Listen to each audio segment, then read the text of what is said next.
Assalamualaikum warahmatullahi wabarakatuh. Bismillahirrahmanirrahim. Nahmaduka ya ghafuru ya syakuru. Mashalli wa sallim barik ala sayyidina maulana Muhammadin wa ala alihi wa sahbihi asma'in nama ba'du. Pernah ada orang hartanya itu habis karena ngobati ibunya. Terus datang ke saya, dia sumpek karena hartanya habis ngobati ibunya. Terus dia bilang, Gus, saya ini sekarang sudah miskin karena ibu saya sakit dan harta saya habis untuk ngobati ibu saya. Terus tak guyoni sama saya. Kon kepen pinter apa kepen goblok? Kepen pinter Gus. Ingin pinter apa ingin goblok? Katanya ingin pinter. Kalau ingin pinter bahasanya jangan gitu. Harta kamu itu masih di akhirat karena habis untuk ngobati ibu. Bayangkan kalau habis untuk maksiat itu habis betul. Terus dia mulai syukur. Alhamdulillah Gus, harta saya habis secara heroik karena untuk mengobati apa ibu. Sudah pinter dia. Akhirnya miskin sampai sekarang ya tetap pede saja karena masih punya tabungan di akhirat. Dan itu saya terinspirasi oleh ilmu juga. Jadi dulu Sayyidah Aisyah itu pernah nyimpan sepotong daging kambing, disimpan untuk dimakan beliau, karena beliau mau iftar ya, mau buka atau apa. Singkat cerita, karena bawaan keluarga Nabi itu sakhok, ada orang minta dikasihkan. Suatu saat akhirnya kan habis, terus Nabi tanya, yang daging tadi di mana? Habis. Terus Nabi cara menjelaskan itu indah sekali. Harta kamu itu baju yang kamu pakai nanti ya rusak, yang kamu makan nanti ya ke WC. Wa tasaddaqta fa abqaita. Memang di semua riwayat itu pakai dhamir mukhatab mudzakkar, meskipun asal usul riwayat itu untuk Sayyidah Aisyah karena untuk umum. Yang kamu sedekahkan tuh yang masih. Kamu jangan bilang kamu sedekahkan tuh yang habis, yang kamu sedekahkan tuh yang masih. Misalnya saya punya uang 1 miliar misalnya. Terus pernah tak sedekahkan ke fakir miskin atau ke kiai atau ke pondok 100 juta. Itu yang mesti masih, karena kadung di luar kekuasaan kita. Kadung lillahi ta'ala. Justru yang masih itu yang potensi nanti untuk hal-hal yang kurang positif. Semenjak itu orang sedekah itu begitu entengnya karena itu yang masih. Ya tapi tentu sarannya yang tepat ya. Saya sekarang sering kampanye sedekah tepat. Karena misalnya sering saya itu didatangi orang kaya. Sudah dapat gratisan gerutu itu geremeng. Nah ini kita sudah pakai buminya Allah itu gratis, pakai airnya ya gratis, pakai oksigen ya gratis. Kok masih gerutu, itu sudah jadi hamba yang nggak bener itu. Dibayangkan kalau kita pakai oksigen bayar, pakai buminya bayar, pakai airnya bayar semua. Kayaknya kita tidak mampu membayar. Dan kita sama Allah hanya disuruh ikrar, disuruh sujud. Pentingnya ilmu satu bahwa itu akan menjadikan satu perilaku.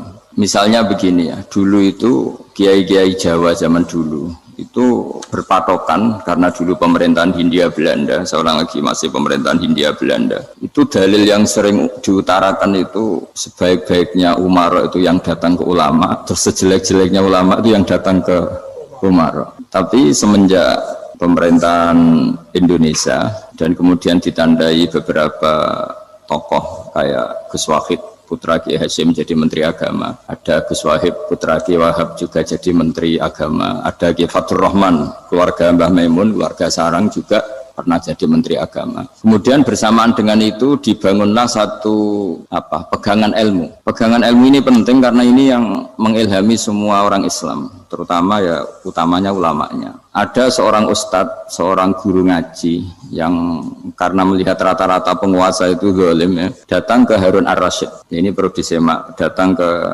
Khalifatullah atau Amirul Mukminin Harun Ar-Rasyid. Karena beliau seorang raja tentu terduga lah, atau ya umumnya atau gimana lah istilahnya, itu ya rata-rata ya agak seenaknya, namanya raja, namanya penguasa. Ini dalam pikiran ustadz itu tidak mesti dalam fakta. Kemudian si ustadz itu matur, ya Amirul Mukminin, inni nasihun lak famusyaddidun alaika fala tajidanna fi nafsika syai'an. Saya ini mau nasihati Anda, kemudian saya cara nasihati itu keras. Tolong jangan dimasukkan hati. Dia bilang famusyaddidun alaika. Saya nanti kalau nasihati itu keras sekali. Tolong dimaklumi karena ini penting, karena Anda harus dinasihati secara keras. Tapi sebelum nasihat itu diutarakan, kata Harun Ar-Rasyid, karena beliau Bani Abbas dan beliau orang alim termasuk muridnya Imam Malik, kata Harun Ar-Rasyid, uskut, kamu diam Ustaz. Inna Allaha ta'ala arsala man huwa khairun minka ila man huwa syarrun minni wa ma'adzalika yaqulu Allahu ta'ala faqula lahu qawlan layyinal la'allahu yatadzakkaru aw yakhsha. Jadi ini sekaligus etika dan norma ya bagi semua dai di Indonesia dan semua kita. Wahai Ustadz, kamu diam. Allah Ta'ala itu ngutus orang yang lebih baik ketimbang kamu, yaitu Nabi Musa, ke orang yang lebih jelek ketimbang saya, yaitu ke Fir'aun. Itu saja harus pakai etika, faqula lahu qawlan layyinan. Kamu harus ngomong yang halus. Jadi intinya ini Harun ar-Rasyid komplain. Kamu itu kalau jadi Ustadz, ngaji kira-kira gitu. Jadi betapa baiknya orang dulu memahami Quran. Jadi Quran itu dibaca, kemudian kita mungkin baca terus jadi cerita, mungkin ada yang baca jadi perilaku, ada yang baca kemudian itu mengilhami, membentuk. Nah kira-kira itulah yang membentuk kiai-kiai alim di NU, di beberapa pesantren maupun orang-orang alim di luar NU. Asal apa ya, ngajinya dan bacanya seperti kita, pasti seperti itu. Karena cara berpikir tadi. Sudah, jadi akhirnya si Ustadz tadi keluar dan minta maaf, anta a'lamu minni, ternyata engkau lebih alim ketimbang saya. Jadi kalimat famusyaddidun alika, saya akan keras cara memberi nasihat, itu yang diket, yang dipotong, yang dibatalkan atau yang diralat oleh Khalifatul Harun ar-Rasyid. Yaitu dikatakan inna wa ta'ala arsala man huwa khairun minka ila man huwa syarrun minni. Yaitu Allah mengutus orang yang lebih baik ketimbang kamu, yaitu Nabi Musa, ke orang yang lebih jelek ketimbang saya, yaitu Fir'aun. Itu pun harus faqula lahu qawlan layyinan. Cara berdakwah harus dengan kata-kata yang halus, yang lembut, yang indah. Dan dengan kata-kata itu diharapkan la'allahu yatadzakkaru aw yakhsha. Semoga yang didakwai menjadi ingat. Sehingga dengan kemampuan ilmiah seperti ini menjadi pegangan bersama bahwa kita sebagai dai atau sebagai tetangga atau sebagai sama-sama warga Indonesia, bawaan kita memang harus faqula lahu qawlan layyinan la'allahu yatadzakkaru aw yakhsha. Kemudian dalam disiplin ilmu yang lain, halus itu tidak kuat. Angin itu ya halus, tapi kalau di manage itu jadi kekuatan yang dahsyat. Begitu juga air dan sebagainya.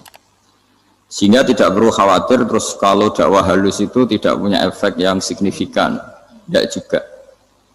Allah Ta'ala itu pengelola angin. Angin itu kekuatannya dahsyat. Sehingga Nabi Sulaiman dikasih kekuatan angin dan bisa terbang kemana-mana. Kemudian sekarang jadi teknologi yang banyak memanfaatkan angin. Mulai rem, mulai apa saja. Sehingga dari cerita saya ini kemudian terus kiai-kiai itu membentuk dakwah termasuk di ekonomi dengan cara yang rileks. Nah cara rileks itu satu tentu dimulai dengan ilmu. Misalnya begini, saya beri contoh. Ketika ada orang melafadzkan kalimat la ilaha illallah, tiada Tuhan selain Allah. Kemudian kalimat ini mungkin kalau orang NU baca itu rutin ya, karena kiainya kelamaan ya yang ikut sambil tidur ya. Kalau tahlil itu disebut kiai tertentu itu mesti yang belakang wah suwi itu kalau kiai itu lama itu. Nah kiainya juga karena jadi lakon ya kan lebih semangat karena pegang mic. Biasanya gitu di NU itu. Kalau khotib mesti semangat karena yang pegang mic, yang dengerin mesti ngantuk karena monoton gitu. Karena yang mendengerin sudah tahu pasti nyuruh baik meninggalkan yang jelek. Jadi ilmunya sudah disimpulkan dulu. Setiap yang tidur di masjid mesti tak tanya kenapa tidur. Ilmunya tidak ada perkembangan, Gus, nyuruh yang baik meninggalkan yang jelek. Tapi kalau ilmunya agak ada perubahan kan dengar semua pasti nyuruh yang jelek meninggalkan yang baik. Karena watak manusia itu agak-agak suka fitnah, itu suka geger. Tapi kalau monoton itu mesti enggak itu. Tapi yang menjadi pegangan kita, saya ulang lagi, itu ilmu dulu. Saya ulang lagi itu ilmu dulu. Saya berkali-kali menyontohkan, kalau ada orang kafir, orang yang tidak bersyahadat 70 tahun, kemudian dia bersyahadat sekali saja di akhir hayatnya.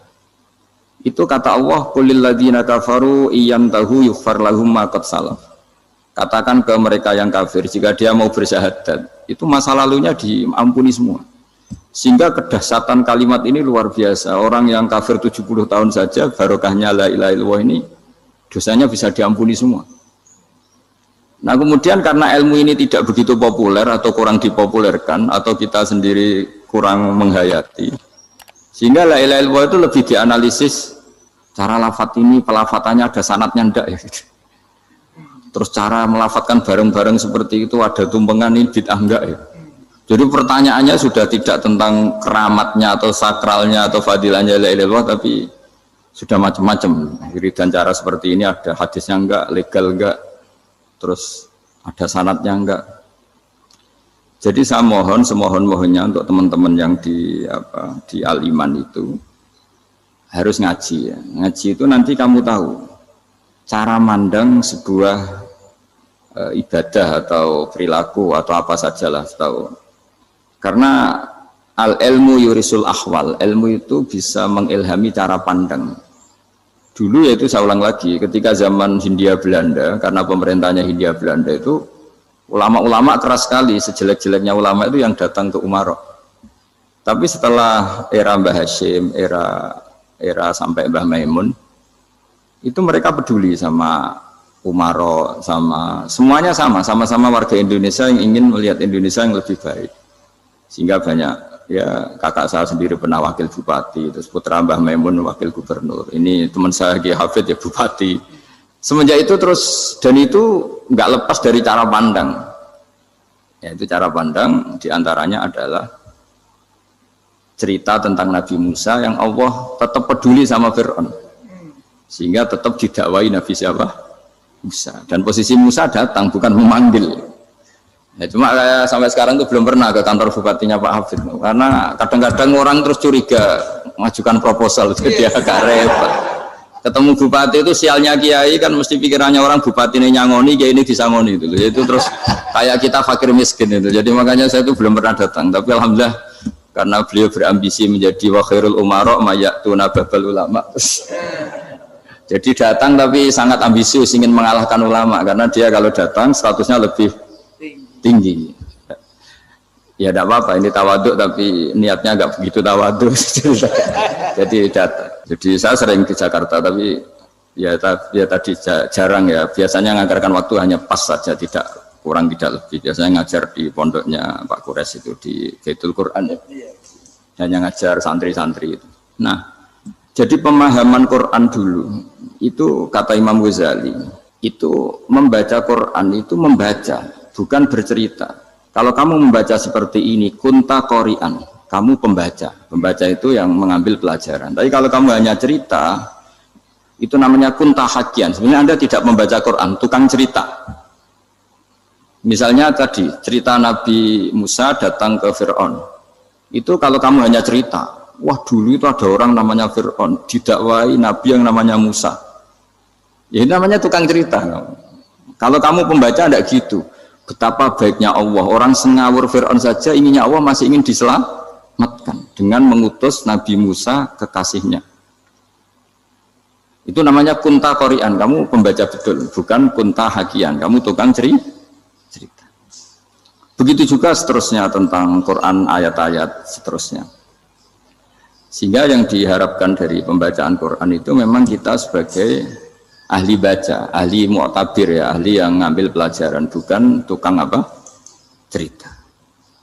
Sehingga dulu ketika Sayyidina Umar radhiyallahu anhu ketika membuka Baitul Maqdis atau Baitul Muqaddas dan diajak syukuran, pesta-pesta makan itu. Beliau enggak mau. Ketika ditanya kenapa engkau enggak mau? Alasannya itu langsung beliau baca Quran. Jadi saya punya sekian contoh. Saya ulang lagi, saya punya sekian contoh. Orang-orang dulu dengan Quran itu menyatu, bukan sekedar dihafal tapi menyatu. Sehingga bawaannya itu sudah Qurani, sudah Qurani. Saya beri contoh pertama Rasulullah SAW, nanti Umar kedua. Rasulullah itu pernah nggak makan sampai 3 hari. Terus ditanya oleh sahabat, lalu kekuatan engkau bisa hidup apa? Terus menghentikan al-aswadani, maksudnya itu tamar dan air, hanya makan kurma dan air. Tapi beliau tidak ketemu roti atau tidak ketemu nasi lah kalau orang Indonesia. Ketika hari ketiga dikasih makan oleh sahabat, dipotongkan kambing, kemudian baru makan 3 lukmah, kira-kira ya 3 asupan nasi, berhenti. Padahal sahabat yang lapar sama dengan Rasulullah itu membayangkan Nabi itu sampai kenyang, sampai apa. Tapi ketika ditanya, seperti ini pun nanti ada hisabnya. Walatus alunna yauma idzin anin naim. Jadi acara makan-makan gini itu nanti ada hisabnya. Nabi nangis. Akhirnya sahabat nggak jadi nerusin makan. Jadi ketakutan orang dulu sama ketika Sayyidina Umar dijak pesta ketika memenangkan Baitul Maqdis itu. Inna wa ta'ala ayyara qauman. Allah itu mengkritik sebuah komunitas kaum karena apa? Adhabtum thayyibatikum fi hayatikumud dunya wastamta'tum biha. Kamu adalah orang-orang yang jatah nikmat kamu sudah kamu habiskan di dunia. Adhabtum itu kalian habiskan jatah kenikmatan kamu di dunia. Wastamta'tum biha, kamu di dunia sudah berpuas-puas. Maka jatah Anda sekarang di akhirat habis. Sehingga Sayyidina Umar enggak mau pesta-pesta karena takut jatah nikmatnya habis. Kata beliau terus astabqi thayyibati, akan saya sisakan sisi-sisi kebaikan saya supaya tidak habis. Corong Jawa itu aja dientek-entekno biar jatahnya masih. Sehingga di dunia kiai itu ya meskipun saya akrab bupati, akrab mungkin wakil gubernur, saya itu ya jarang ketemu. Karena kalau orang Jawa bawaannya ketemu ya makan-makan, guyon-guyon. Nak keterusan ras mlebu swarga. Makanya saya pastikan Pak Yusuf Mansur ke sini tidak akan saya jamin, biar aja, biar jatahnya masih. Jadi ini bukan karena saya biar jatahnya masih. Ya, jadi itu ilmunya kiai. Nah, efek dari ilmu ini dahsyat. Kalau Anda berpikir tentang nasib Anda di akhirat, nanti bawaannya juga tidak akan mudah menyalahkan orang lain, tidak akan menghakimi orang lain karena sibuk dengan dirinya sendiri, tapi tidak dengan makna egois, tapi makna orang baik itu siapa? Orang yang sibuk dengan aib pada dirinya, dengan kekurangan pada dirinya, saking sibuknya mikir aibnya sendiri, tidak sempat mengoreksi aibnya orang lain. Itu awal ilmu. Ilmu itu tidak dimulai dari larangan. Kalau larangan karuan, tidak termasuk ahli surga, orang yang suka mengadu domba, tidak termasuk orang baik yang cari kesalahan orang lain, itu namanya pelarangan. Tapi ilmu itu di atas nahi, di atas pelarangan itu kamu punya kesadaran bahwa kamu itu yang penting selamat dulu, jangan memikirkan orang lain, dengan makna bukan egois tapi dengan makna supaya tidak menyalahkan apa orang lain. Nah, saya termasuk ya boleh dikatakan kiai lah yang paling fanatik bahwa semuanya itu harus dimulai dari ilmu. Ya saya ulang lagi, dimulai dari ilmu. Nah, dari sini kemudian saya berharap Indonesia menjadi damai, menjadi baik. Itu bukan karena kita baik-baik banget, ya tidak mungkin kita ada nabi, tapi karena sudah sibuk dengan memikirkan kesalahan diri sendiri. Sehingga misalnya kita baca Quran, Rabbana zalamna anfusana, lalu kita langsung ingat betapa hubungan kita dengan Allah itu harus ikrar dulu, merasa zalim dulu, merasa salah dulu. Nah, kalau semua orang merasa salah di depan Allah itu mesti bawaannya agak mudah menyalahkan orang lain, karena kita bilang Rabbana zalamna anfusana. Nah, itulah ilmu-ilmu yang mungkin banyak pembaca Quran tapi hanya baca, atau kalau baca ini tok disebut al-haqi, ahli cerita. Yang dibutuhkan tuh al-qari, pembaca kemudian mu'tabir, kemudian mau beriktibar, seperti yang dilakukan tadi Harun Ar-Rasyid tadi. Inna wa ta'ala arsala man huwa khairun minka ila man huwa syarrun minni wa ma'adzalika yaqulu wa ta'ala faqula lahu qaulal layyin. Ini kamu tidak usah memaksakan musyaddid keras sama saya, karena Allah Ta'ala telah mengutus orang lebih baik ketimbang kamu, yaitu Nabi Musa, ke orang yang lebih jelek ketimbang saya, yaitu Fir'aun. Itu saja harus beretika, faqula lahu qaulal layyin la'allahu yatadzakkaru aw yakhsha. Dan alhamdulillah bawaan kita sebagai orang timur atau orang Jawa itu kalau mau ngandani orang itu halus sekali.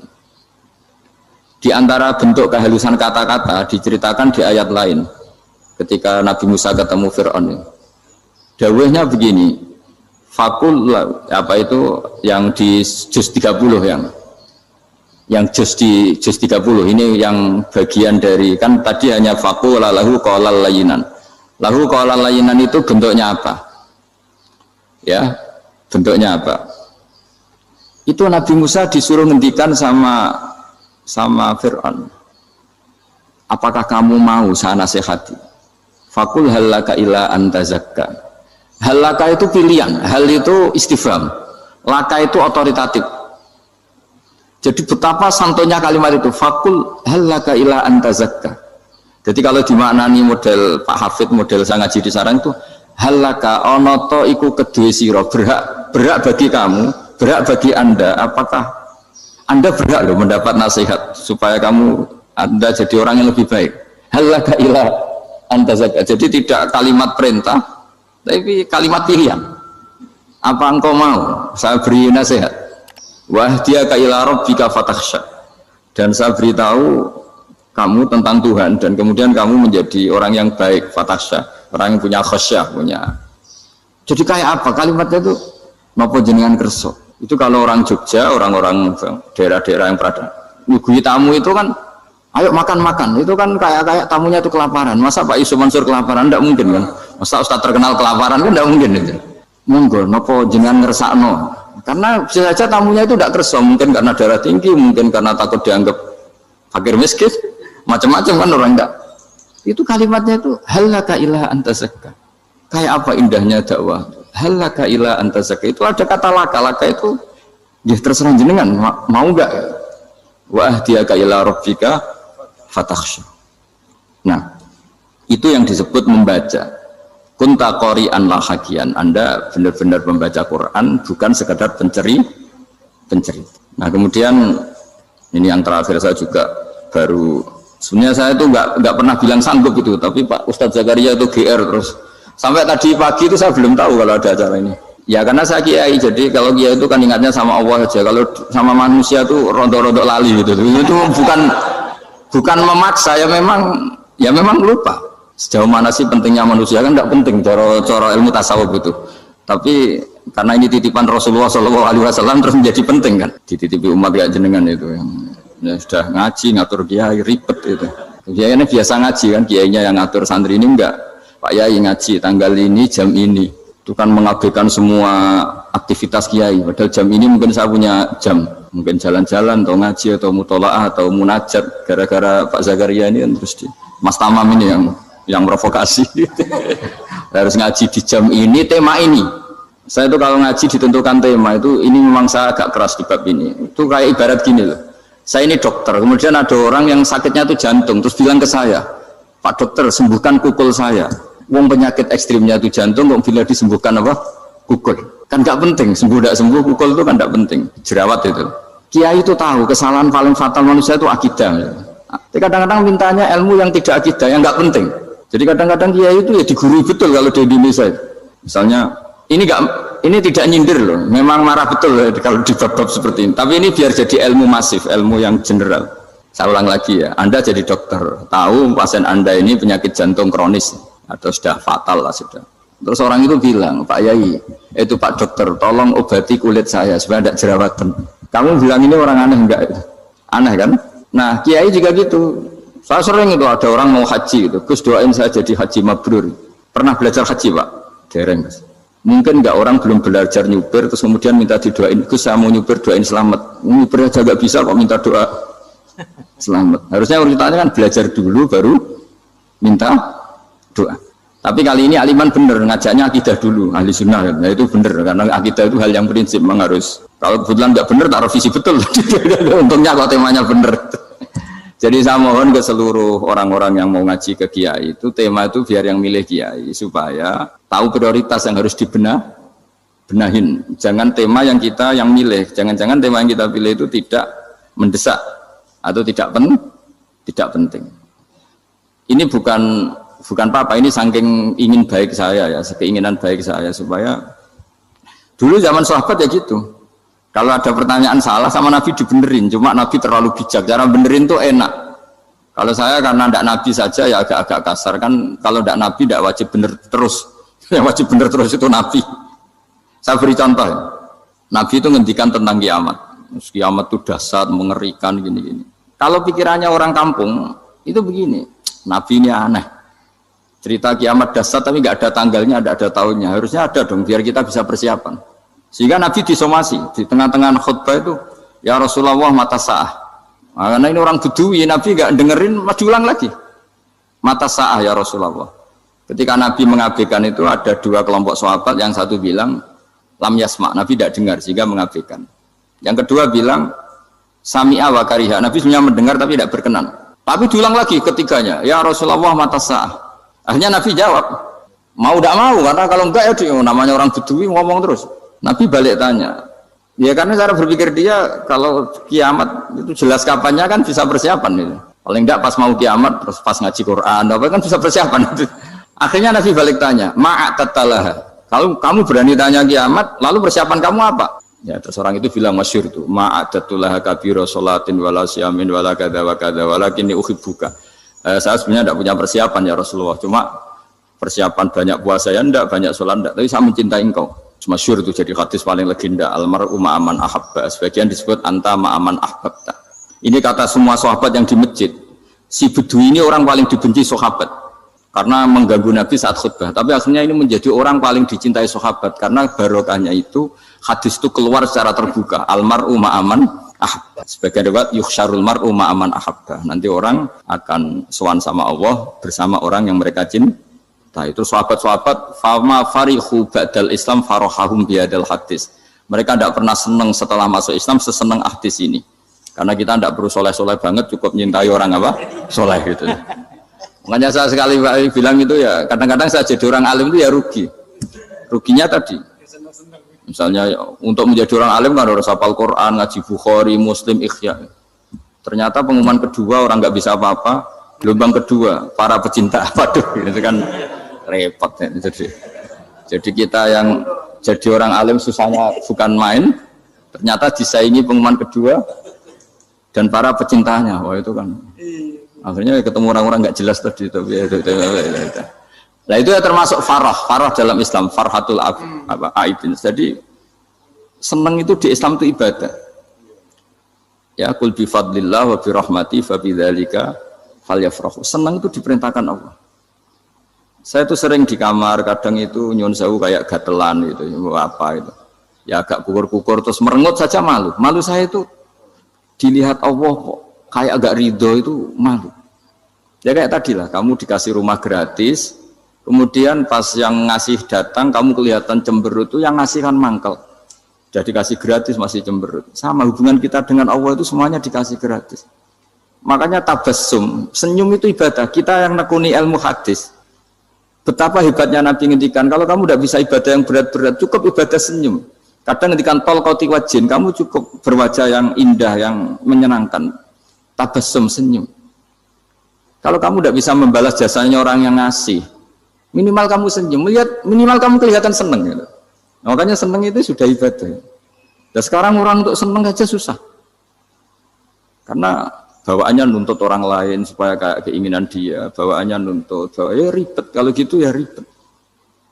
Makanya saya bilang al ilmu yurisul ahwal, ilmu itu diperkuat, nanti yurisul ahwal, ilmu itu akan membentuk Anda. Dulu beberapa raja itu ya mau luhur karena jadi raja, punya apa saja, tapi punya penasihat ulama, itu nasihat itu sederhana. Ada seorang raja tanya ke kiai, gimana dengan semua kerajaan saya? Wah, padahal dia punya apa saja. Jenengan miskin sekali, itu kerajaan seluas ini. Kok bisa aja? Terus ditanya sama si ulama tadi. Andaikan Anda di padang pasir, kemudian kalau tidak minum segelas air itu mati. Apakah Anda akan membeli segelas air ini dengan semua kerajaan Anda? Oh iya, pasti apapun saya lakukan untuk mendapat satu gelas air. Terus la tafrah bimulkin la yusawi syarbatamain. Kamu jangan bangga dengan kerajaan yang nilainya itu enggak sebanding dengan segelas apa? Air. Akhirnya raja itu mikir, saya tidak jadi raja bisa hidup. Tapi kalau enggak minum air mati. Berarti penting satu gelas air. Akhirnya lama-kelamaan ini anggap kerajaan itu biasa, ternyata enggak sepenting segelas air. Ya seperti kita lah, misalnya orang enggak punya Alphard itu enggak malu. Tapi kalau nggak punya celana itu malu. Kamu mau punya Alphard tapi nggak punya celana? Kan nggak mau. Yaitu ilmu. Ilmu itu yurisul akhwal. Ilmu akan melahirkan satu perilaku. Jadi kalau ilmu Anda mantap, pasti syukurnya juga mantap. Gitu. Ya makanya saya termasuk kiai yang selalu mendorong pentingnya ilmu. Bahkan kata Sufyan Ats-Tsauri ngendikan saking pentingnya ilmu ada kata fa'lam annahu la ilaha illallah. Dimulai kata fa'lam. Dan saking pentingnya ilmu itu setiap nabi itu status permanennya itu hanya satu, mengajar. Rabbana wab'ats fihim rasulam minhum yatlu 'alaihim ayatik, membacakan ayat-ayat Allah sampai wa yu'allimuhumul kitab, mengajarkan kitab wal hikmah.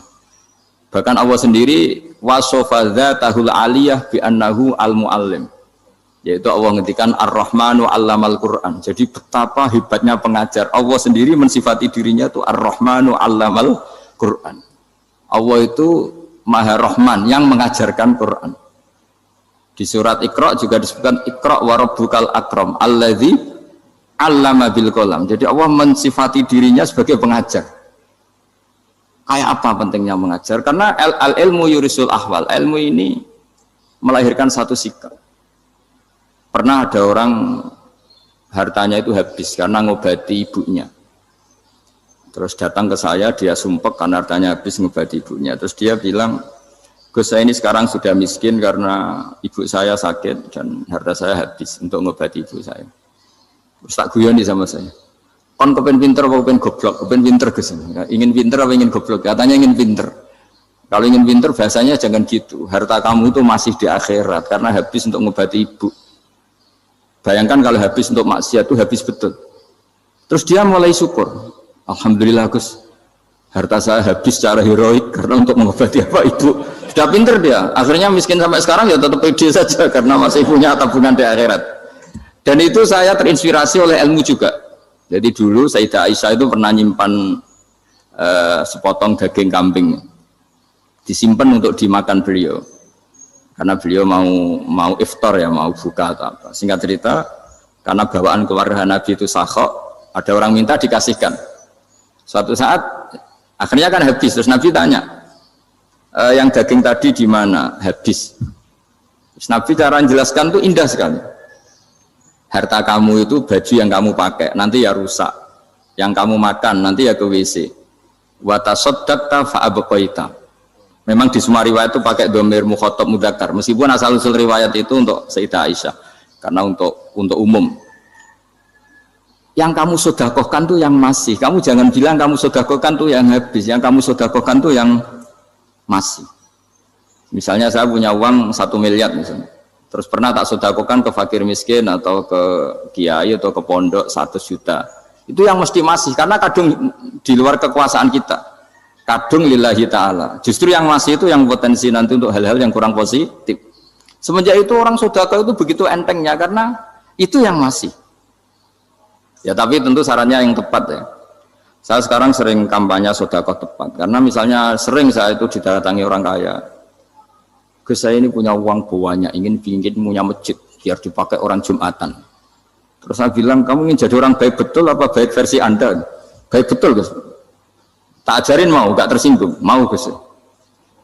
Kalau Anda bikin masjid di kampung Anda, masjid terbaik di dunia sekalipun, yang bingung saya ahli fikih. Kok bisa? Kan terjadi 2 Jumatan, nanti sahnya yang mana? Kamu enak aja bikin masjid, kan?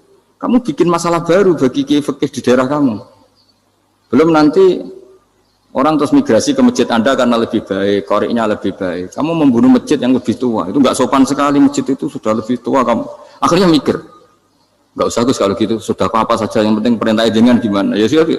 Jadi sedekah itu juga harus dibina supaya kalau orang kan bisa saja kan uang 100 juta itu untuk fakir miskin manfaat, ternyata untuk masjid yang sifatnya aksesoris, untuk lampu yang kristal yang mahal-mahal bukan yang pokok.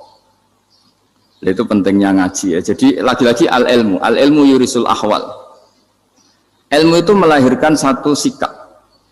Jadi ketika ada masjid baru, kalau orang nggak bisa ngaji fikih, wow ada masjid baru, masjid banyak. Tapi kalau yang ngaji fikih ngerti, ini malah ada masalah baru karena ada ta'dudul Jum'atan. Gimana hukumnya 2 Jum'atan dalam kondisi yang tidak mendesak? Makanya sekarang saya baru kampanye itu. Dulu itu kalau ada masjid banyak itu kan faktornya beda ormas, beda pemahaman atau agak jauh. Masih hukum sosial.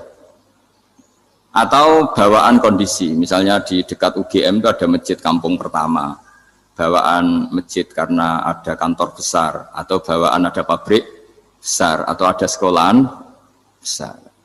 Tapi sekarang itu ada pertanyaan baru, ada masjid baru karena ada orang kaya ingin bikin masjid, itu gimana ini hukum?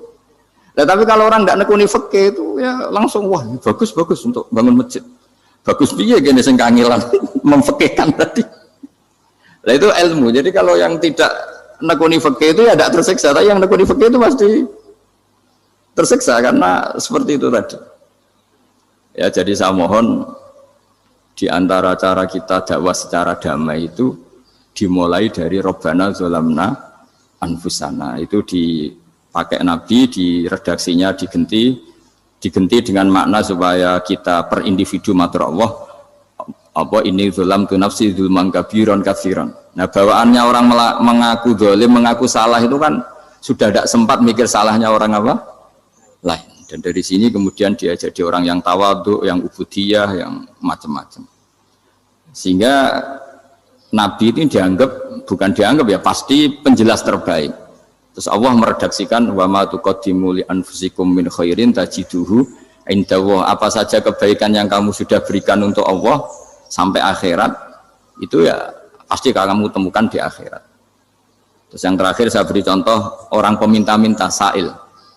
Itu Sayyid Ali Zainal Abidin, kalau ada orang minta-minta terus dikasih, misalnya dikasih ya 100.000 atau 50.000 atau 10.000 sesuai kemampuan yang memberi, itu marhaban biman hamala zadi ilal akhirah. Saya terima kasih ya, gara-gara kamu minta uang saya jelas sudah sampai akhirat. Coba kalau di rumah bisa saja untuk hal yang tidak positif. Jadi bawaannya itu, cara pandang itu rubah. Jadi sebenarnya kalau kita ngasih uang di masjid, ngasih kiai atau ngasih fakir miskin, ya uang itu yang masih, bukan yang habis. Itu watasodak kata fa'abqaita, yang kamu berikan itu hakikatnya yang masih. Karena sudah ada kamu otak-atik lagi, makanya disebut wakaf. Sebenarnya wakaf itu dulu secara makna lughat, saya ulangi secara lughat, maknanya itu sudah berhenti. Wakafun maknanya berhenti. Nah, sedekah itu dari kata sedekah maknanya benar. Orang yang sering sedekah berarti imannya benar. Orang yang uang sudah diberikan berarti dia sudah terputus, wakaf berhenti dari hubungannya dengan dia. Sudah dikasihkan berarti selesai. Sehingga wakaf dan sedekah itu sebenarnya maknanya saling melengkapi. Kemudian orang-orang fikih karena ada disiplin ilmu tertentu, wakaf itu untuk sedekah yang permanen, yang abadi, kemudian sedekah untuk infak. Tapi itu kan hanya istilah-istilah dalam disiplin ilmu. Sebetulnya kalau pakai ilmu yang umum, sedekah ya bisa disebut wakaf, wakaf ya bisa disebut apa? Sedekah. Karena maknanya sedekah itu wakaf. Wakaf itu apa? Qat'u raqabatil malik an hadal mal atau an malih. Hubungan pemilik harta ini terputus dari harta itu. Jadi misalnya saya sudah wakaf tanah ini ke masjid, sudah diterima, buat saya kepikiran gadekan atau menjual sudah tidak bisa, sudah berhenti di situ saja hubungan saya dengan kepemilikan harta itu. Makanya disebut apa? Wakaf. Dan kalau saya wakaf berarti menunjukkan kebenaran iman saya karena sudah menafkahkan sebagian harta untuk Allah Ta'ala. Disebut sodik, sodak. Makanya bahasa Arab itu gampang ya, kalau sodalqoh, sodaqoh. Orang kalau bayar mahar disebut sodak karena menunjukkan cintanya. Teman yang setia disebut sodik karena ya benar dalam berteman. Abu Bakar disebut as-siddiq karena sangat membenarkan kanjeng Nabi, dan seterusnya dan seterusnya.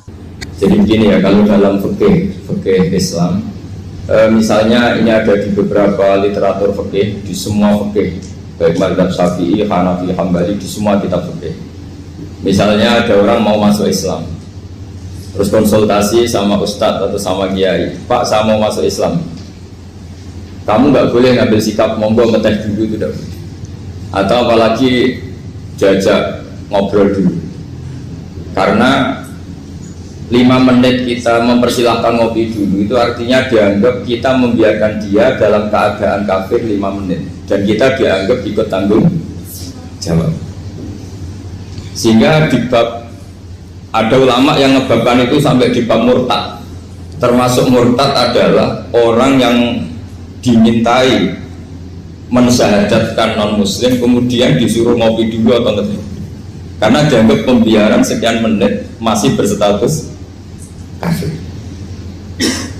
Jadi ibaratnya gini ya, kalau kita mungkin baru bapak-bapak baru pakai celana pendek terus ada orang kecelakaan di jalan, saya tak pakai baju dulu nanti baru kamu saya selamatkan, itu kan naif.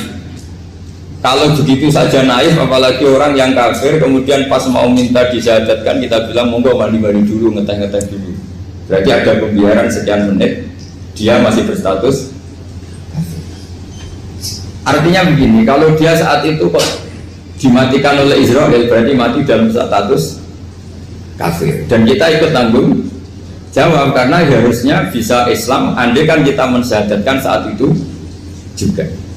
Jadi itu bab-bab yang dianggap ekstrim dalam kutubil fikih, bab-bab fikih. Makanya dalam kitab fikih, saya berkali-kali ada non-muslim mau bersyahadat ke saya, itu saya bilang ke santri-santri saya, saat itu juga harus kamu ajarin, meskipun pakai bahasa Indonesia. Yang penting status kafirnya apa? Iya. Baru setelah itu ada hukum sosial ya, mungkin kita nawarin teh atau kopi atau apa. Makanya di sini dibabkan bab seseorang harus tergesa-gesa atau bercepat-cepat atau ngambil sikap bergegas untuk melakukan kebaikan. Terus ayat kedua yang dipakai Sayyidina bin Abi Salam itu begini. Ketika Allah mensifati orang munafik, status orang munafik itu apa? Wa idza qamu ila sholati qamu kusala. Mereka kalau dipanggil untuk sholat, ya berangkat tapi kusala secara malas-malasan. Sehingga untuk menunjukkan kita loyal sama Allah itu, ya paling tidak ada sikap di atas rata-rata. Ya. Makanya ada sa'i, ya, lari-lari kecil. Tawaf juga disunatkan ada lari-lari kecil, disebut ar-romal. Romal itu lari-lari kecil. Untuk menunjukkan bahwa kita loyal sama Allah itu tidak sakobri cara Jawa. Nah itu dibabkan sendiri. Jadi beda antara tergesa-gesa sama ekspresi serius. Jadi musyawarah itu ya kira-kira kan nggak mungkin lah kita dipanggil rektor atau kiai atau orang tua kita terus jalan leha-leha itu kan nggak mungkin. Nah contoh yang diambil di sini begini. Ketika ada debat terbuka antara Fir'aun dan Musa, saya ulang lagi ya, ada debat terbuka antara Musa dan Fir'aun. Kan Nabi Musa datang ke Fir'aun. Lalu kata Fir'aun, ini asal-usul ayat ini saya terangkan sejarahnya. Kata Fir'aun, lalu kalau kamu tidak nuhankan saya, Tuhan kamu siapa?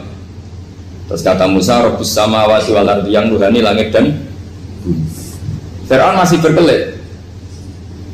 Kalau Tuhan di bumi, setahu saya kemana-mana yang dituhankan saya, kata Fir'aun. Ma'alim tulakum min ilahin ruiri. Terus Nabi Musa masih ngendikan, ya sudah Tuhan yang nuhani langit. Terus Fir'aun manggil Haman. Haman itu arsitekturnya Fir'aun. Ya Haman ibnili sorhal ali abduhul asbab samawati fa'atoliya ila ilahi Musa. Haman bangunkan kami piramida yang tinggi. Saya ingin melihat Tuhannya Musa. Musa akhirnya mikir, karena kalaupun Fir'aun bisa naik ke langit tetap tidak bisa melihat Tuhan. Kita tahu Tuhan nggak bisa dilihat. Kita yang mukmin aja tidak lihat, apalagi Fir'aun rivalnya kan. Akhirnya Musa ganti argumentasi, yaitu argumentasinya Musa, Rabbukum wa Rabbu abaikumul awwalin. Ini perlu diingat dan perlu saya sampaikan.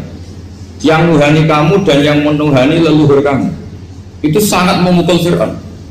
Karena logikanya kalau Fir'aun itu Tuhan, berarti babanya dulu tanpa Tuhan. Ini ada Tuhan terlambat. Jadi kalau Fir'aun Tuhan, berarti banyak tanpa Tuhan, karena zaman era mbahnya belum ada Tuhan. Karena perdebatan itu banyak penggawa Fir'aun yang mukmin. Wah ini Fir'aun nggak bener ini. Kalau dia Tuhan berarti babanya tambah. Karena kalau iman itu akan diadili, akan dieksekusi, maka orang ini berstatus rojulum mukminum min ali Fir'aun yaktum imanah. Maka di Quran diterangkan wa qala rojulum mukminum min ali Fir'aun yaktumu imanah. Ada seseorang yang iman tapi menyembunyikan iman. Lah orang ini selalu ikut rapat di rapat-rapat penting Fir'aun, termasuk rapat ketika Fir'aun dan para tentaranya memutuskan membunuh Musa. Karena dia ikut rapat dan eksekutornya besok disuruh menangkap Musa, orang ini malam itu juga nemuin Musa terus bilang innal mal ayat tabiru nabikal yaqtulu ka Musa. Rapat tadi malam memutuskan kamu besok dibunuh, maka kamu harus bergegas meninggalkan Mesir. Nah, dari kesimpulan itu, dari cerita itu kemudian diambil secara hukum fikih bahwa untuk menyelamatkan darah harus jasa, harus bergegas. Andai kan Musa itu kok sak kobre, sak sempate, maka keburu. Andai kan ini rojul ini tadi, orang tadi penasihat tadi, kok sak kobre ya, maka berarti Musa terlanjur tertang. Jadi itu pentingnya ulama ya. Jadi cerita yang linier, cerita yang seakan-akan cerita di tangan ulama tetap menjadi al-ahkam al-fiqhiyah, menjadi ketentuan-ketentuan apa? Fikih. Jadi yang diambil di sini adalah lelaki tadi yang ikut rapat tadi bergegas menemui Musa, memberitahu kalau kamu besok mau dieksekusi. Fakhrus maka kamu harus secepatnya keluar dari Mesir untuk menyelamatkan diri.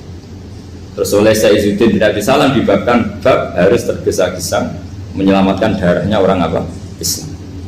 Jadi ini penting saya sampaikan. Jadi Al-Qasas, ya, semua cerita di Quran itu tidak sebagai cerita, karena Quran tidak ingin melahirkan pendongeng, tapi harus menjadi ibrah, menjadi teladan.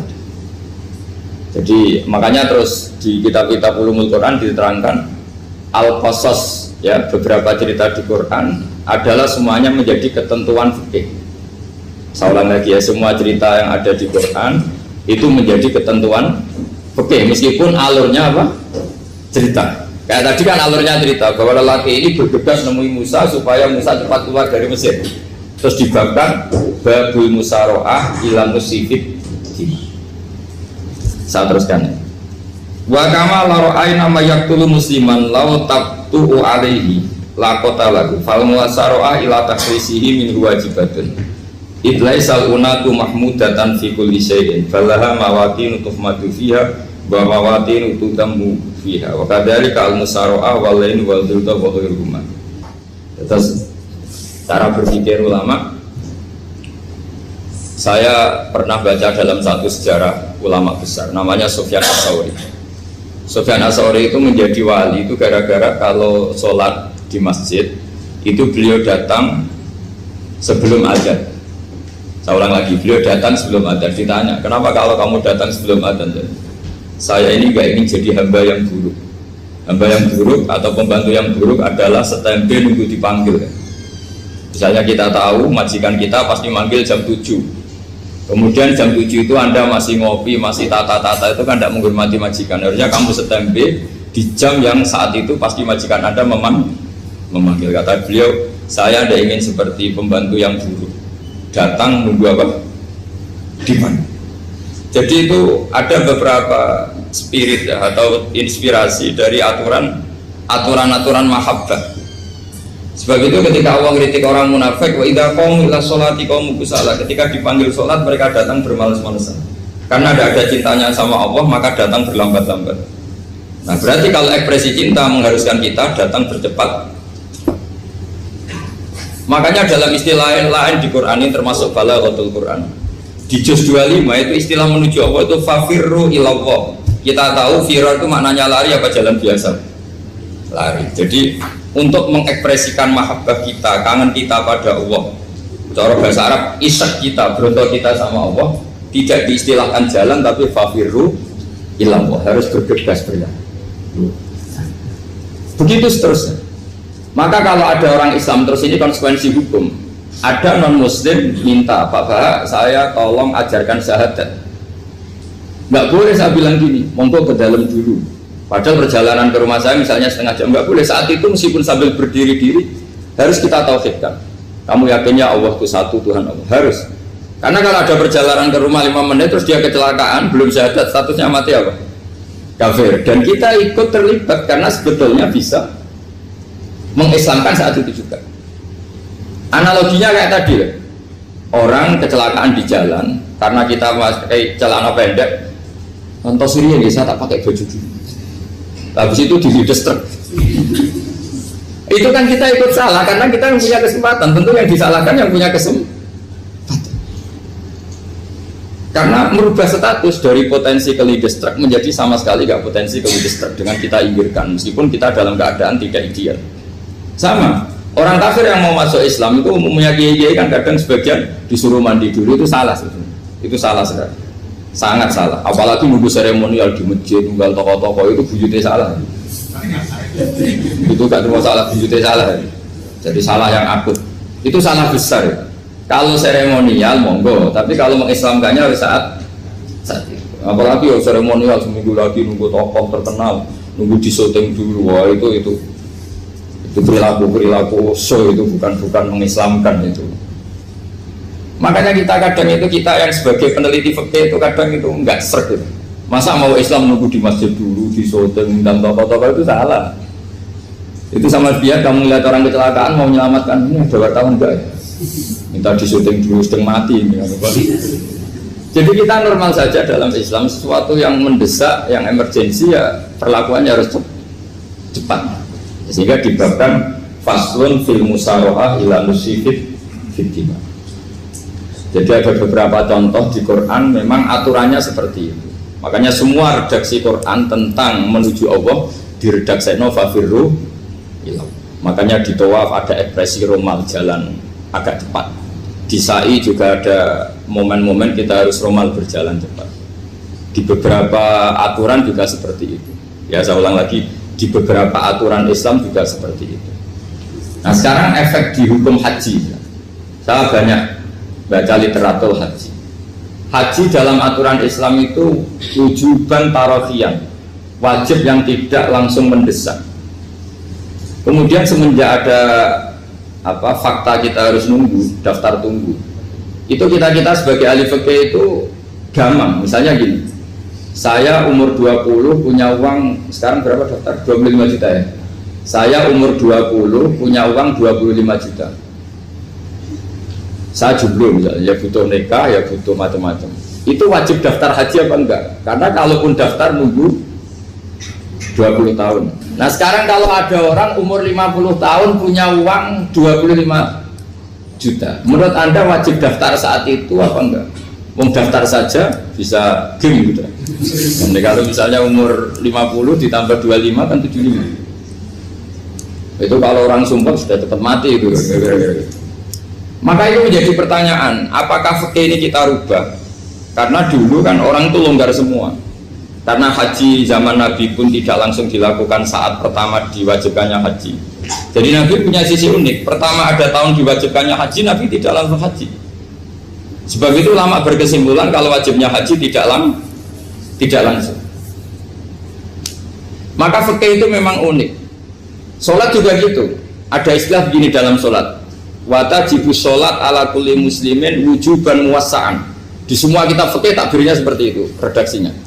Wajib sholat dilakukan orang Islam wujuban muwassa'an, wajib yang ada longgarnya. Sehingga ketika zuhur jam 12 WIB kita dengar azan, boleh sholat setengah 1, jam 1, setengah 2, jam 2. Karena memang wujuban muwassa'an, memang ada batas akhir waktu misalnya sampai setengah 3. Nah problemnya begini, misalnya setengah 1 Anda pasti dipanggil majikan kamu yang diharuskan melakukan satu aktivitas, misalnya Anda pilot, yang nggak mungkin sholat lagi di kokpit. Apakah status wujuban muwassa'an, wajib yang longgar menjadi hilang karena setelah itu tidak ada kesempatan lagi sholat? Apa tetap kita sebagai ahli Islam yang agak balelo tapi alim, misalnya ya sudah tetap jadi pilot, nanti kan ada aturannya sendiri, ada rukhsahnya sendiri, ada kemurahan sendiri, kita sudah jadi pilot. Misalnya sholat tanpa harus menghadap kiblat, sholat yang tetap di perjalanan. Kira-kira Anda kalau jadi ahli fikih milih mana? Milih harus sholat di depan apa tetap memberi kelonggaran? Gak apa-apa sholat sambil apa? Nyuper ya, sambil pilotin apa pesawat. Anda milih mana? Karena kalau konstitusi ilmu itu memang harus ada, dengan tanda kutip ya, memang harus ada nakalnya. Kalau nggak nakal malah gak sah. Memang unik ilmu itu. Karena ilmu itu kalau dipaksakan lurus terus, itu nanti malah bengkok karena menghilangkan rukhsahnya Allah, kemurahan Allah. Tapi kalau dipaksakan rukhsah terus, murah terus, nanti dianggap menyepelekan hukumnya Allah. Maka kita yang ahli fikih itu pusing. Misalnya saya sering ditanya, Gus saya ini supir bis, kan musafir terus, berarti saya boleh nggak puasa terus panjang Ramadan? Coba kalau ada jadi ahli fikih mesti bingung. Mau boleh, ya boleh terus supaya orang nggak peduli sama Ramadan. Mau mengatakan wajib puasa, kayak nggak peduli dengan kemurahan Allah yang membolehkan musafir tidak puasa. Coba loh, Anda jangan jadi ekstremis yang misalnya bantah kok protes kok, ini kan. Jadi memang mengkaji ilmu itu ya, makanya dengan tanda kutip itu harus ada nakal, tapi nakal yang baik, bukan nakal. Nakal itu kalau bahasa Jawa itu kan tidak harus dosa, seperti anak kecil menek-menek itu, tuh bocah kok nakal, padahal anak kecil menek itu haram dah. Enggak kan? Malah orang tuanya yang bentak itu yang haram. Yang nakal betul ya ibunya yang bentak cerewet itu, karena ibunya orang yang sudah mukallaf, sudah tua, salah langkah yaitu bentak. Kalau anaknya naik meja itu ya sebenarnya bahasanya tidak nakal, lucu. Oh jebles pinter coba bisa munggah meja, harusnya diapresiasi. Tapi rata-rata itu semua akal mencampur gelas. Coba. Malah boe malah mecano tabungan. Bapaknya marah tukang nguras tabungan. Sebetulnya senakal-nakalnya anak kecil itu nakal orang tuanya, itu pasti. Karena ini sudah kena kitab, sementara anak-anak belum kena. Saya pernah punya tamu, karena di tradisi Kiai itu sering punya tamu. Bapak ibunya itu kultus sama Kiai, bentak anaknya disuruh salim sama saya. Anak kecil kan nggak mau jalan-jalan terus, marah. Tak marah orang tuanya tak marahin, yang dosa itu kamu bentak anaknya.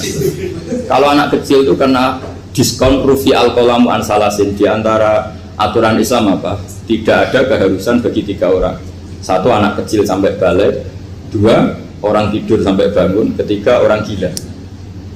Artinya anak kamu itu tidak kena kitab untuk sopan sama saya. Kamu yang kena kitab baru sopan sama anak-anak.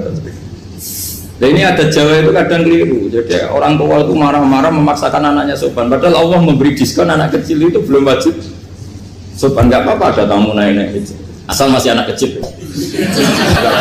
Makanya Rasulullah ketika beliau sholat sujud itu Hasan Husain itu naik. Cara Jawa Nabi itu 3 tumpahan. Semua riwayat mengatakan Nabi itu diam saja, gak berani ngangkat.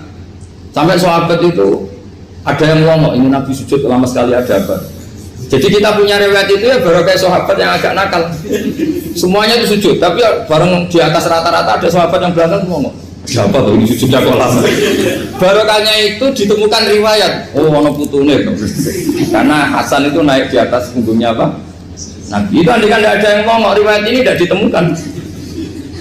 Barokahnya ada yang mongok itu mungkin kalau sekarang mungkin semua masjid mongok karena orang sekarang jarang yang khusyuk. Kalau dulu hanya 1 yang di belakang. Setelah itu Nabi memberi penjelasan, saya tadi sebetulnya harus mengakhiri sujud saya sesuai aturan umum, tapi ada cucu saya tak biarkan sampai dia puas naik punggung saya sehingga dia turun baru sana.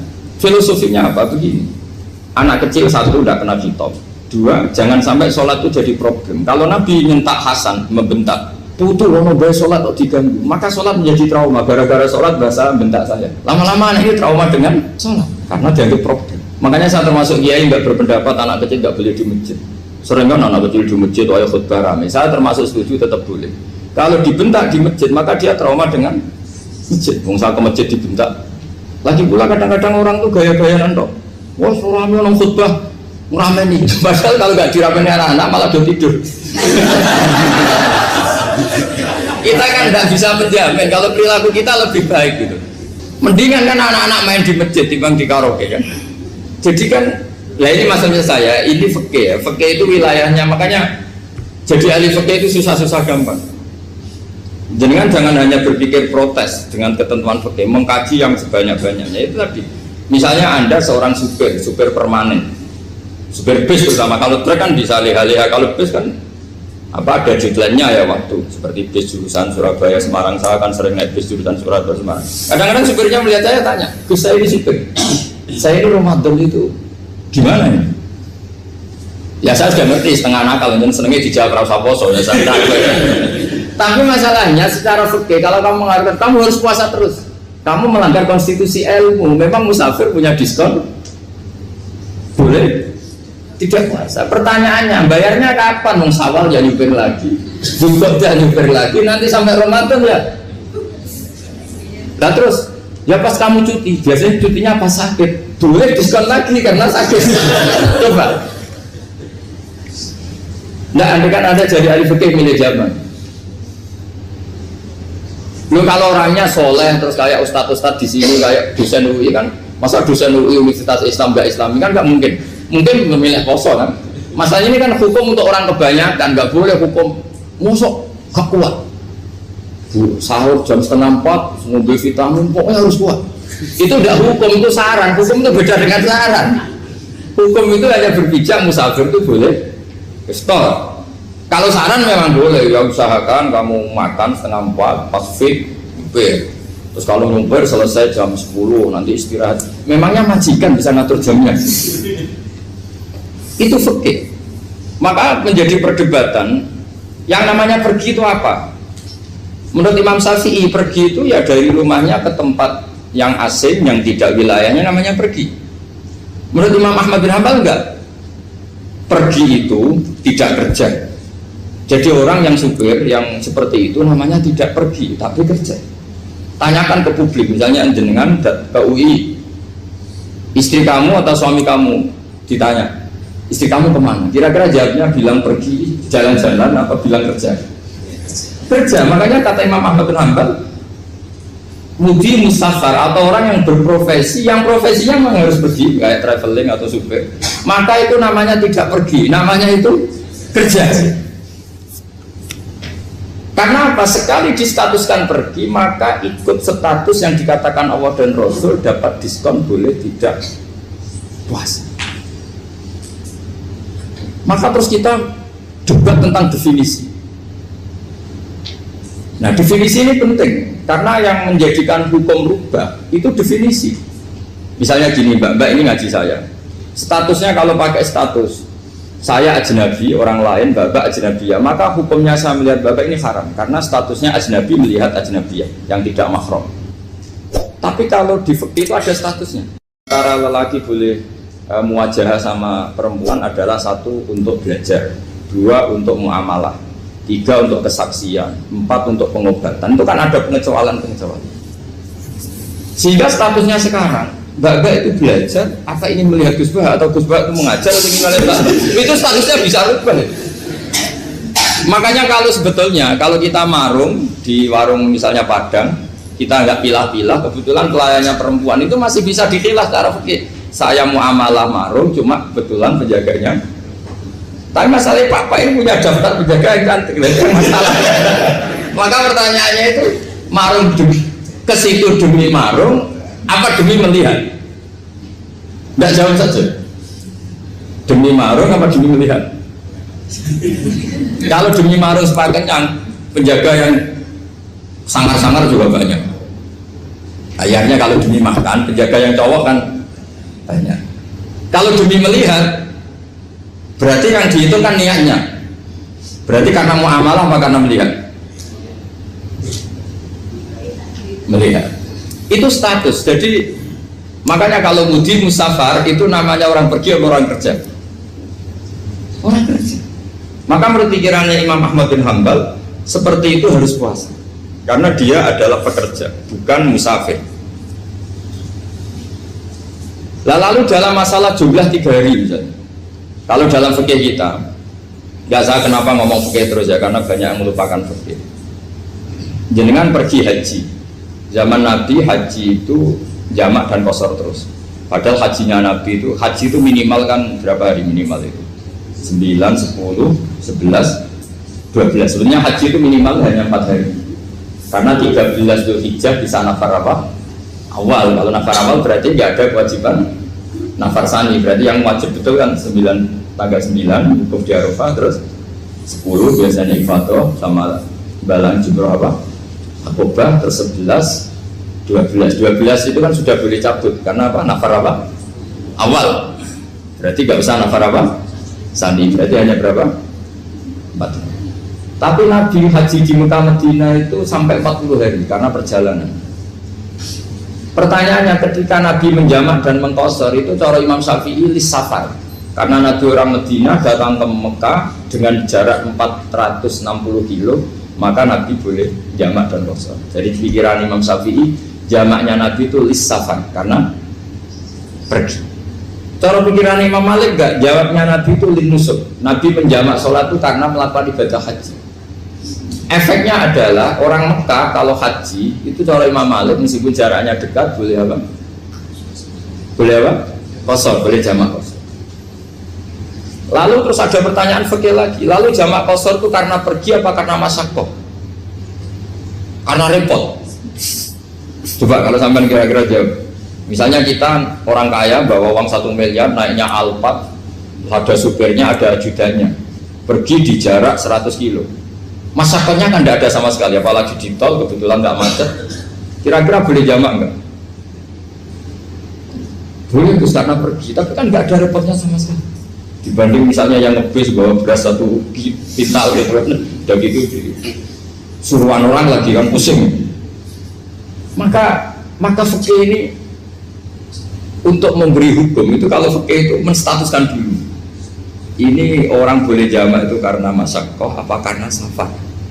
Lalu kalau setelah karena safar itu karena jaraknya apa tingkat masyaqqahnya. Kalau karena jaraknya ya tidak juga. Tidak juga gini maksudnya. Mungkin Anda tidak pernah terpikir begini. Kalau saya mau ke Jakarta, kemudian sampai Purworejo itu sudah waktu zuhur, saya boleh nggak zuhur di situ sama saya? Boleh kan?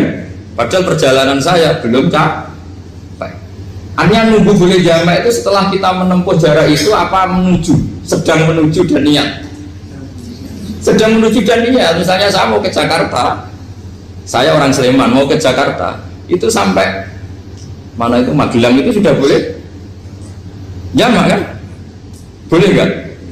Boleh karena saya mau ke. Nah pertanyaan secara fikih mungkin Anda tidak terlintas. Ternyata ditelepon sama istrinya nggak jadi pergi. Padahal sholatnya kadung di jamak duhur dan asar. Apakah setelah di rumah sholat lagi? Teman nggak pernah mikir gitu. Jadi orang fikih itu sudah pusing, makanya jangan diprotes terus. Kita ini sudah pusing, ya orang itu enak aja protes terus. Nggak perlu didengar, nanti wajib sholat lagi enggak? Dia bolehnya jamak kan berdasar berstatus musafir. Ternyata setelah Magelang ditelepon istrinya nggak jadi. Dia kadang sholat duhur dan asar. Setelah pulang masih jam 1. Terus ada asar, wah sholat. Kalau ada sholat lagi apa enggak? Jangan saran. Kalau saran, wah sebaiknya sholat lagi. Itu tidak hukum, itu saran itu namanya. Saran dengan hukum beda. Sholat lagi beda. Oh, ketika ada jabah itu berdasar malas atau berdasar hukum? Apa? Nah kalau Anda sholat lagi, pertanyaannya gini, Allah itu tidak punya tradisi mewajibkan 2 kali. Pertanyaan fikihnya mesti gitu. Dan saat Anda di Magelang menjamak itu melakukan sesuatu yang disahkan oleh agama. Berarti pas Anda jamak duhur asar, sesuatu pas melakukan itu kan berstatus sah dan boleh. Meskipun setelah itu ada masalah, istri kamu nelpon terus pulang.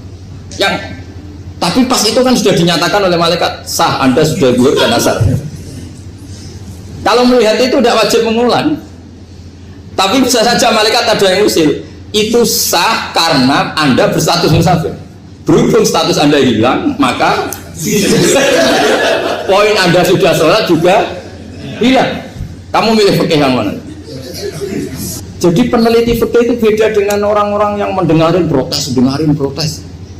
Beda karena nekuni itu beda karena ada konsekuensinya.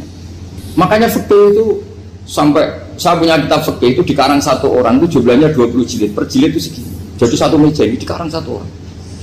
Itu mulai yang presisi, yang detail sampai yang khayal. Yang khayal juga ada. Yang khayal itu tadi beliau banyak menghayalkan gini, suatu saat Anda datang ke Mekah itu hanya butuh waktu 20 menit. Zaman itu belum ada pesawat. Lalu budak jamak, budak nakal itu begini. Sama orang kaya punya jet pribadi, misalnya ada Ronaldo masuk Islam, orang kaya itu bisa nggak puasa karena begini, misalnya dia orang, contohnya orang Arab jangan orang. Dan contohnya itu dibalik saja. Di sini itu kalau imsak jam berapa? Imsak Ramadan jam berapa? Digawe 3:30 aja biar aman ya. Kalau 3:30 kan masih imsak. Dia terbang ke Mekah. Jadi orang sini puasa jam 5 kan mulai puasa, dia terbang ke Mekah kan masih malam. Makan terus dia. Mekah mau ada matahari terbang lagi ke barat. Karena dia menghindari berstatus puasa. Atau sebaliknya, dia orang Mekah jam 12 puasa, 12 siang puasa. Dia wah kalau 6 jam lagi buka bisa berapa saya. Terbang ke Indonesia. Ke Indonesia terbang baru 1 jam, di sini sudah buka. Itu khayal. Jadi itu ada khayalnya. Itu lama dulu sebelum ada pesawat sudah mengkhayal gitu. Bolehkah orang yang di Masyrik ke Maghrib demi itu? Kalau Anda jadi Raja Salman jam 1 kok sudah nggak kuat apa? Puasa, itu diberi saran terbang ke Indonesia. Itu kalau pakai jet kan nggak sampai 9 jam, 1 jam ke Jakarta. Sudah ada wow akbar. Bukan. Boleh nggak? Belum mau kamu tidak bilang, oh nggak boleh. Wong di Jakarta sudah guru Samsi. Masa sudah matahari terbenam orangnya nggak boleh? Bukan. Leja. Apa?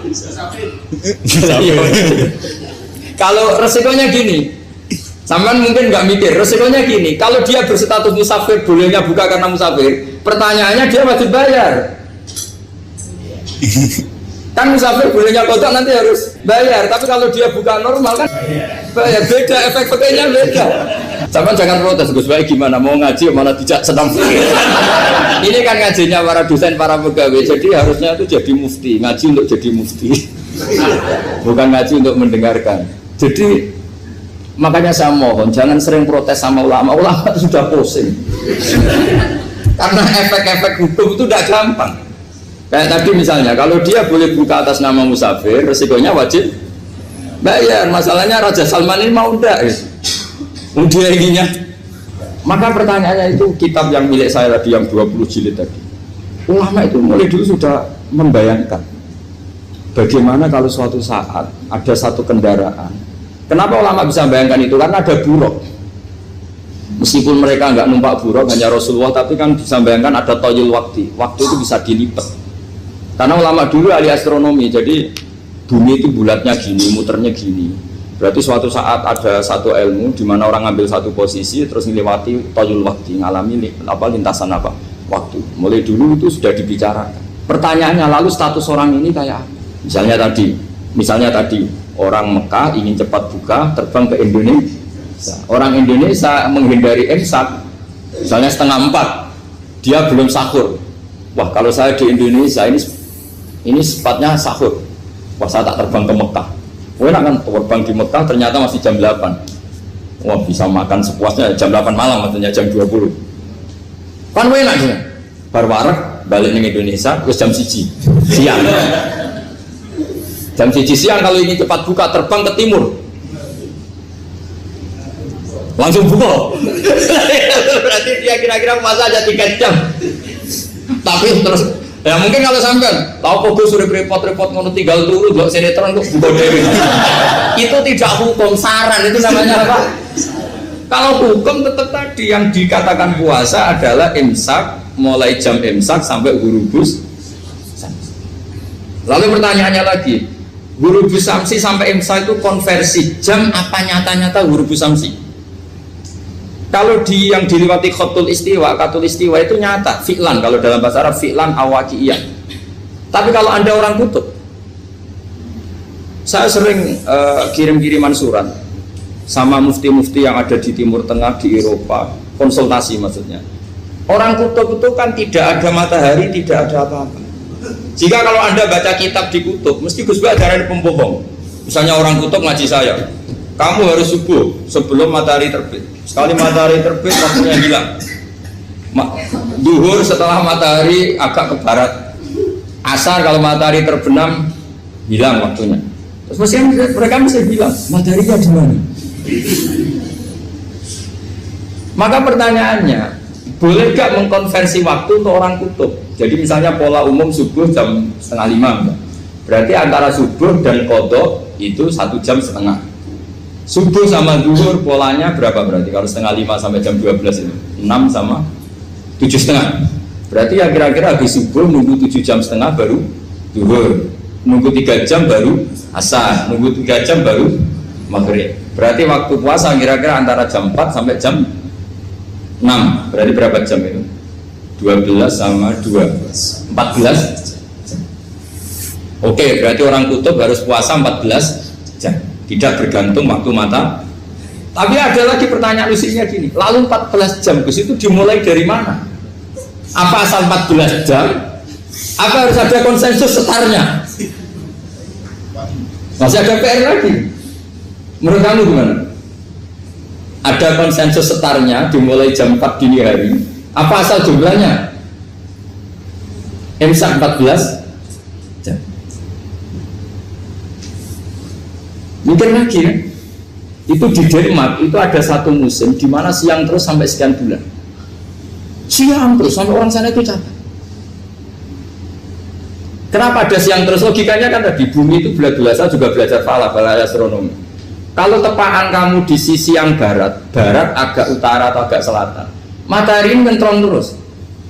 Sehingga bumi mulak malik ya kamu kesentron terus karena kita ini kan tepaan di khatulistiwa, di khatulistiwa. Sebenarnya khatulistiwa itu bahasa Arab dari kata khatul istiwa. Khatun itu garis, istiwa itu tengah. Islam itu oleh Allah memang dipilih di tempat paling top yaitu Mekah. Mekah Ka'bah itu suratul ardi. Jadi sebelum ditemukan ilmu astronomi itu Nabi sudah ngendikan Al-Ka'bah suratul ardi. Ka'bah itu pusarnya bumi. Sehingga di Ka'bah itu satu-satunya area yang terbebas dari medan magnetis. Karena dari utara dan selatan benar-benar di tengah. Maka potensi jam paling akurat di dunia itu hanya jam yang di Mekah itu. Karena apapun akuratnya teknologi di Amerika atau Jerman, karena jam itu dari logam tetap ketarik medan magnetis, entah berapa 00, tetap kena. Misalnya jam di Jerman lebih dekat mana kalau Jerman? Mesti ketarik medan magnetis, entah berapa kadarnya, karena materi jam dari logam. Sementara di Mekah karena di tengah itu terbebas dari medan magnetis. Nah, sehingga yang segaris dengan Mekah kayak Indonesia itu semuanya khatul istiwa. Nah kalau khatul istiwa normal itu artinya ya 12 siang secara umum ya 12. Sehingga ulama Indonesia kalau ngaji itu lebih gampang, lebih tidak dianggap bohong. Karena ya ada terbitnya matahari, ada zawalus syamsi, ada wurudus syamsi.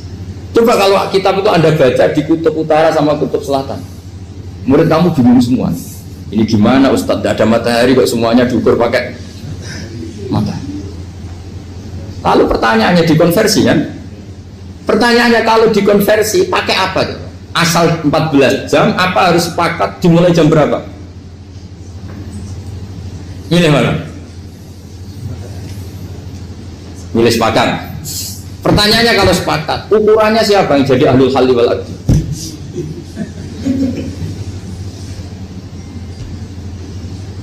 Jadi orang fikih itu sudah bingung, makanya saya mohon jangan sering diprotes. Saya pernah ketemu ulama, saya kan sering ikut komunitas di New York, itu andaikan di Bur, itu pas persis Ka'bah. Jadi buminya itu kalau di Bur pas persis Ka'bah. Lalu pertanyaannya, ada kiblat tidak di sana?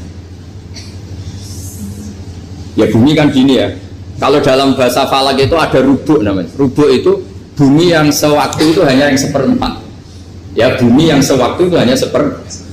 Jadi kita sekarang siang, berarti yang baru siang hanya seperempat bumi. Nanti yang malam ya hanya seperempat bumi. Ya, misalnya sekarang kita di sini siang, di Arab Saudi kan belum, ini masih 5:30. Ini sekarang di Arab Saudi baru setengah. Lah itu ada daerah di mana dengan Ka'bah itu pas atas sama bawah. Harusnya kan bebas arah. Apa? Bebas arah. Lalu orang sana sholatnya itu menghadap kemana? Pernah ulama New York itu minta fatwa ke Rabidatul Alam al-Islami. Lalu kita harus menghadap kemana? Makanya dalam dunia anekdot ulama itu ada anekdot Abu Nawas itu orang yang nggak pernah kalah debat. Dia itu terkenal nggak pernah kalah debat. Tapi dia ada ilmuwan. Dia punya tetangga ilmuwan, punya pengaruh besar. Semua orang ngaji ke ilmuwan itu. Mantelnya bukan main, karena dia ahli falak, ahli astronomi. Mau nandingi dia tidak bisa, gak nandingi itu reputasinya jago. Orang itu berteori kalau bumi itu bulat-bulat. Kalau kamu jalan ke sini, maka akan ke titik yang suatu saat si profesor ini kemalingan, terus minta tolong Abu Nawas rumah saya kemalingan. Terus lari kemana malingnya? Ke timur. Setelah ke timur, larinya ke timur. Abu Nawas lari ke barat. Lari ke barat. Terus ditanya, sudah tak bilangin malingnya lari ke timur, kok kamu lari ke barat? Nanti ketemu di titik yang sama. Sementara itu profesornya makel. Oh kamu nyindir loh. Artinya Abu Nawas gak terima. Teori anda itu gak bisa. Secara keilmuan benar, tapi secara faktual gak boleh. Berarti kalau ada orang ngejar istrinya lari ke timur, dia harus tetap ke barat. Nanti ketemu di titik yang sama. Jadi malingnya tuh lari ke timur, Abu Nawas ngejar ke barat. Ketika ditanya profesornya, sudah bilangin malingnya tuh lari ke timur, kenapa ada ke barat? Kata anda nanti ketemu di titik yang sama, karena bumi bulat. Nah pertanyaannya gini, lalu kalau yang segaris itu ada arah enggak? Kayak Yusuf tadi. Menurut kamu tetap berkiblat apa enggak usah? Loh kalau yang rubuk jelas. Loh kalau rubuk begini loh, misalnya begini, terus kamu di sini sama sini kan masih ada arah, tapi kalau sini sama sini masih bisa berkiblat. Sama enggak usah protes, orang fikih sudah pusing, enggak usah diprotes. Karena yang dipikir itu macam-macam. Nah ya makanya ini mengkaji ya, saya mohon ya kayak tadi ini mengkaji, saya mohon saya cukupkan sekian. Sementing apa ya, kita ada respeknya lah sama ulama. Jadi ulama itu susah, mikirnya susah, harus tanggung jawab di depan Allah, di dunia diprotes terus. Ini mungkin yang bawa kitab ikutnya halaman 293 ya. Itu yang mungkin nanti bisa dikopi sama yang nggak punya tag, yang nggak punya tag mengkopi sama yang punya. Di sini diantaranya itu ada bab faslun fi dzikri rajul manaqiba nafsi. Bab seseorang boleh menyebut kelebihannya sendiri, asal niatnya tidak riya. Di sini dicontohkan tadi Bapak siapa namanya? Samsul. Pak Samsul ya. Di sini diceritakan ketika mau masa paceklik, saya ulang lagi masa paceklik, itu Nabi Yusuf karena merasa amanah dan merasa punya kemampuan mengelola ketahanan pangan, beliau bilang ke rajanya, qala ja'alni ala khazainil ardi inni hafizun alim. Raja, jadikan kami pengatur ketahanan pangan karena ini hafizun alimnya dan saya terpercaya. Hanya Nabi Yusuf seorang nabi tentu panutan, beliau menonjolkan kemampuannya itu boleh asal untuk kemaslahatan. Misalnya ada orang Islam sakit atau kiai sakit, dengan dokter bilang saja saya dokter biasa yang nangani. Itu boleh karena motivasi Anda dalam menyelamatkan Pak Kiai tadi atau orang yang sakit, bukan motivasi Anda adalah hadun nafsi, kalau dalam bahasa keinginan apa? Pribadi. Jadi itu boleh.